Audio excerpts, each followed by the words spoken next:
Hello, lovely viewers. It's another beautiful day here at City Star TV. Another educative, informative, and entertaining episode of About Time is coming your way again. Today we are about to tackle certain things that let us parents freak out about our newborns or our toddlers at home. If you haven't subscribed to our YouTube channel, kindly do so. The subscribe button is right there. Please click on that and click on the notification bell as well, so you don't miss out on any of our other exciting, informative, and educative episodes that there is. If you haven't followed us on all our social media handles, it's Facebook, TikTok, Instagram, and Twitter. The name is City Star TV. I'm going to give you some time to do that, and then I will be right back.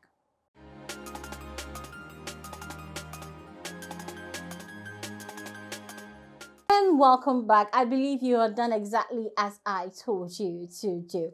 Okay, so right on to today's topic. So like I said, I'm going to discuss with you certain things that you can take, certain measures you can take. There are certain things that happens to our babies and our toddlers at home that causes us parents to freak out. And today's topic, we are going to discuss what to do if your baby. So basically the segment is what to do if your baby, and then I'll bring up what it is that your baby is going through, and then I'll tell you what to do when that happens. So for instance, my first with you is what to do if your baby is running a fever. You know, there are times you're there and your baby is okay 1 minute, and then you realize that the temperature is rising and he or she is getting hotter and hotter.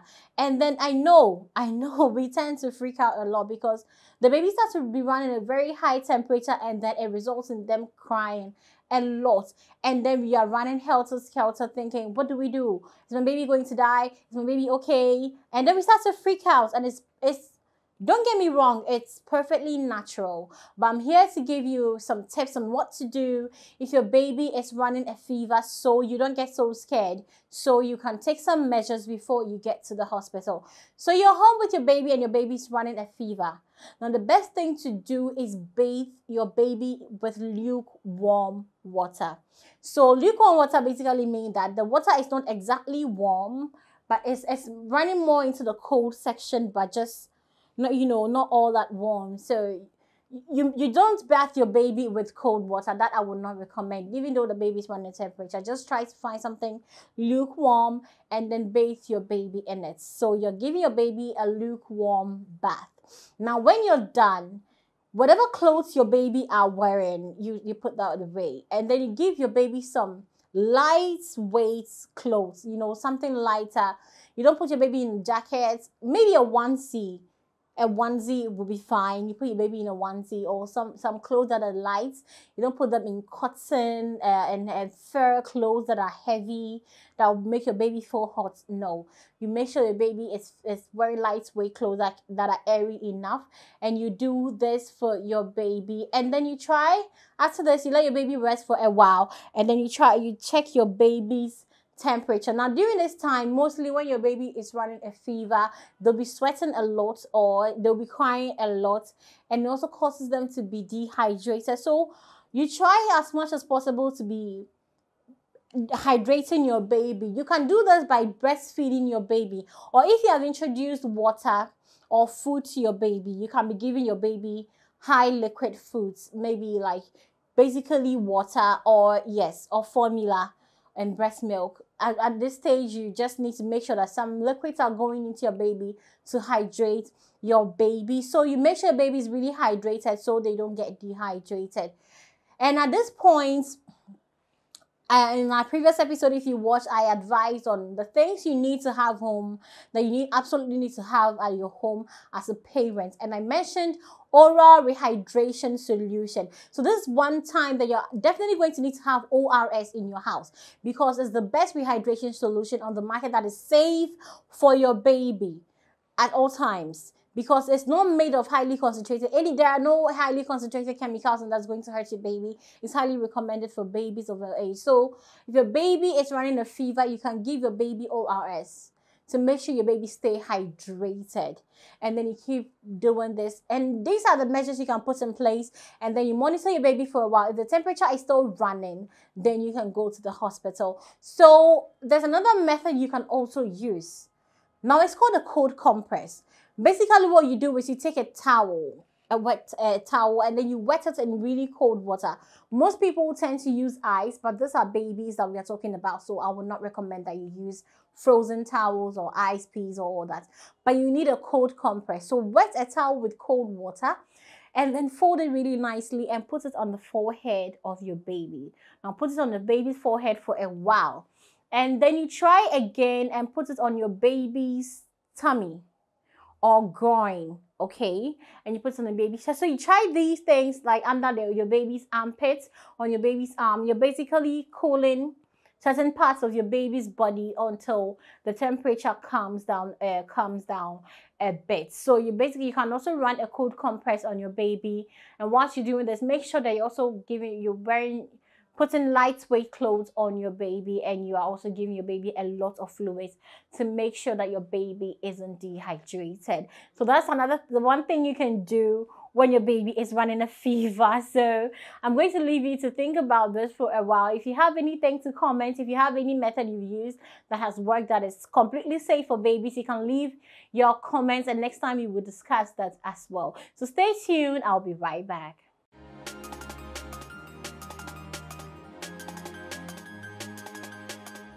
Okay, so welcome back. Before we left, we talked about what to do if your baby is running a fever. So as a parent, as a mother of a newborn, you don't freak out. As a mother of a toddler, you don't freak out if your baby is running a fever, and we discussed that. Now we're going to talk about what to do if, like I told you, this is what to do if your baby's judgment, and this is what to do if your baby is having diarrhea. So basically, when your baby is having diarrhea, they tend to throw up a lot, and then they tend to stool a lot. And this is scary because sometimes they lose so much fluids and food and nutrients that they become very malnourished and weak. And you can see your baby feeling very lightweight now. When this starts, you need to go to the hospital. But at home, let's say it starts in the middle of the night or late in the too early in the morning, and you're freaking out at home, this is what you do if your baby is running a diarrhea. Now, if it's a newborn or if it's a baby still breastfeeding, make sure that you are breastfeeding your baby, really fast, because your baby is stooling and vomiting. So try to be breastfeeding your baby in short intervals. Also make sure that if you check the rate at which you're breastfeeding your baby and the rate at which your baby is losing fluids, it exceeds the rate at which your baby is taking in fluids, introduce other forms of fluid. For instance, you're doing exclusive breastfeeding for your baby for about 6 months, and all your baby takes is breast milk, and your baby is having diarrhea. Please, I'm begging you, don't stick to the breast milk only, because what your baby takes in, they are putting more out, and your baby is going to run weak. So you need to give your baby formula. It's best. Or even if you don't want to introduce the formula to your baby, then give your baby the same magic thing I keep telling you about, the oral rehydration solution, ORS. Give your baby ORS intermittently. Give your baby as frequent as you can. Make sure your baby stay hydrated, because at this moment, your baby is vomiting and stooling. It's just losing and losing and losing. So you need to make sure you are putting it back in. Whatever fluids that are coming out, you're putting it back in, because your baby, if not, your baby is just going to get weaker and weaker and weaker, and we fear the worst. So before you even move to the hospital, you can start these things at home. Try to put some ORS together and give to your baby. And then your baby is stooling and vomiting. Don't keep them in the same dirty clothes. As a mother, you need to know that you are going to be doing a lot of laundry.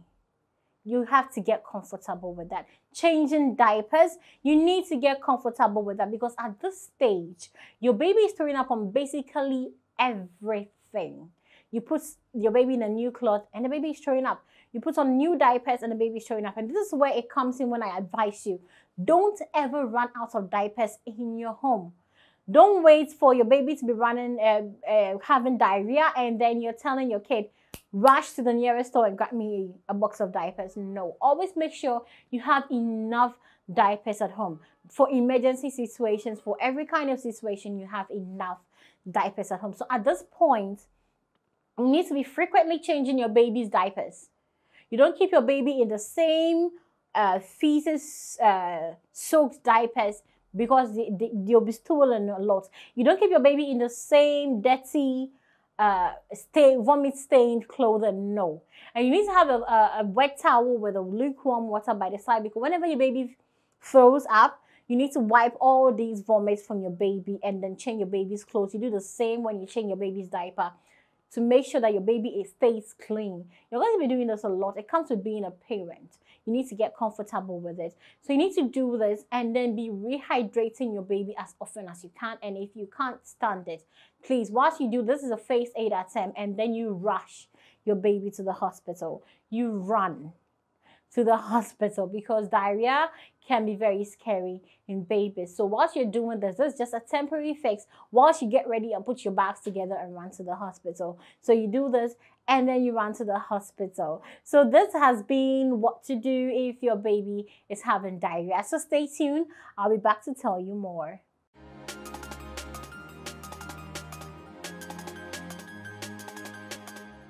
Hi, so we are still on the what to do if your baby segment here on Abatanya. And if you haven't subscribed, I hope by now you have subscribed, because you know this is a very informative, educative, and entertaining program right here on City Star TV. So our social media handles, you know, is Facebook, TikTok, Instagram, and Twitter, City Star TV. So we are still on the what to do if your baby segment, and my next topic is what to do if your baby isn't breastfeeding.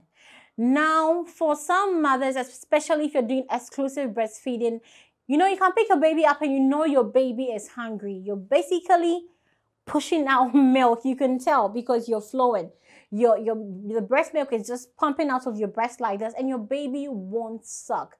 I mean, it can really be frustrating, because your baby won't drink the breast milk that your baby is supposed to. And you know that it's been a while since your baby fed, but he is just not opening his mouth. Sometimes it's because we parents, you know, we put on these bras and these clothes and we sweat, and there can be sweat stains on our nipples and all that. So it tastes salty, basically. So the baby can put his mouth there and taste it and then retreat, and ew, just ew. So as a mother, if your baby isn't breastfeeding, you don't even need to wait. Every time you're coming to breastfeed your baby, make sure that you at least take a wet cloth and then you wipe your areola and your nipples, to make sure that, you know, if there's any dirt, you clean it off. So if your baby isn't breastfeeding, you're putting it in your baby's mouth and doing this, please no, check this thing. You know, just grab a wet cloth, wet it up with clean water, and then clean the areolas and the nipple. You never know. So you do this. And then sometimes the way we hold our babies, it can make it very difficult for them to breastfeed. Sometimes we leave all the breast on the lip of the baby. And if you are you have big breasts, you can even suffocate your baby, because sometimes you leave it and it covers the baby's nostrils. Now, babies, they don't know how to complain, so they'll just recoil, you know. It breastfeeds and it suffers, and then it's when you put the baby on your breast, it doesn't want to breastfeed anymore, because it knows it's just going to stress itself. So you need to check these things. You need to hold your baby. Now, you put your baby's head on your elbow, and then your palm goes to your baby's buttocks, and you lift your baby. So basically, you raise your baby, and you know, you realize automatically your baby's face is pushed into your chest. Now, with your fingers, you hold your areola and you put these fingers under your breast and you lift them up, and then you use this to hold your areola, and then you help your baby breastfeed. You don't leave it all on your baby, hold it, and you push the entire nipples into your baby's mouth. Make sure most of your areola is into your baby's mouth, so your baby can suck on it. So you realize you do that, and you'll be helping your baby, and you realize your baby will start breastfeeding.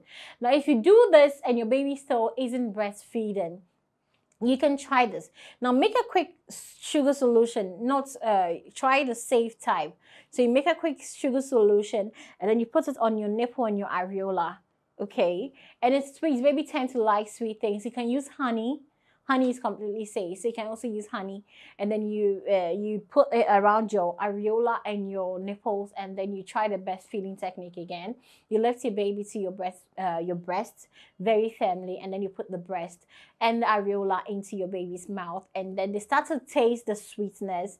They want more, they suck on it, and then they start to breastfeed. So that's another way you can, something else you can try if your baby isn't breastfeeding.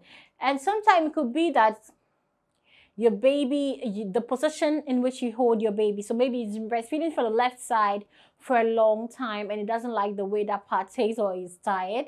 You just try and switch it up. You know, you move your baby to the right breast. You've been breastfeeding on the left breast for a long time. You just move your baby to the right breast, and then you try that too. So those are ways you can try if your baby isn't breastfeeding. You can try that. You can also try using a breast pump to pump the breast milk, and then using a feeding bottle to try and see if your baby can. If you use feeding bottle a lot and your baby is also not wanting, then you can try the breast. So these are some of the techniques you can use if your baby isn't breastfeeding. So I hope you have also learned from this. Stay tuned. I have more for you, so don't go anywhere.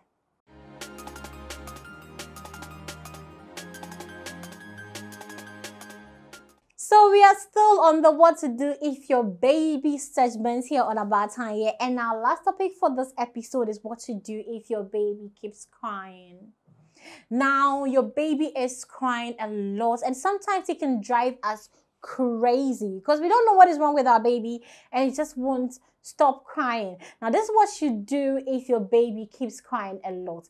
Now, you need to make sure, when was the last time you breastfed or you fed your baby? Has it been recent? Do you think your baby is fully fed? If not, feed your baby because it could be hungry and it can't tell you. So what it's going to do is cry.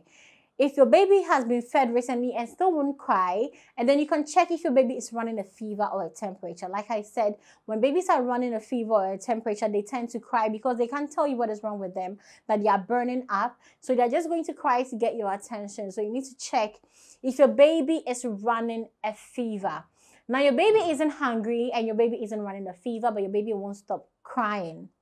Here are some of the things you can do. For instance, you can just carry your baby and you can rock your baby. You can rock your baby in your arms.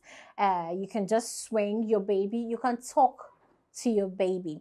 Yeah, I know some of everything the babies don't understand, so we don't need to talk to them. Please, you can absolutely talk to your baby. They can look at you. They can just see you, you know, your mouth just going up and down like that. And you can make funny faces at your baby. If they find it humorous, they will laugh, they will stop crying and pay attention to you.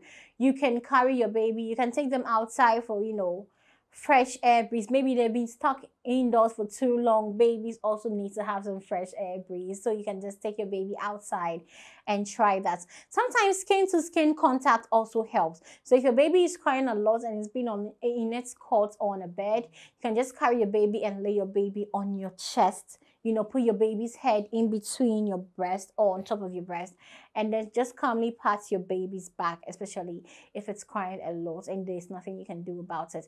And you remember in our previous episode when I was telling you the things you absolutely need to have in a home when you have a baby at home, I mentioned pacifiers. Now, that's one of the time that a pacifier is really important, because if your baby is crying a lot, you can put some honey on the teeth of a pacifier and just put it in your baby's mouth. They'll start sucking on it, and then whilst they are doing that, they can't cry.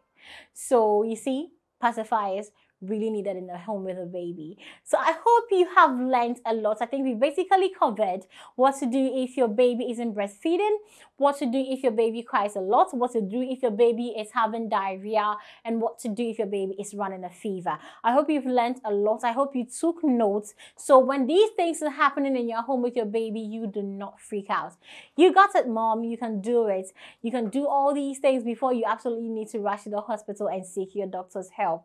So this has been another educative, informative, and definitely entertaining episode of About Time here on City Star TV.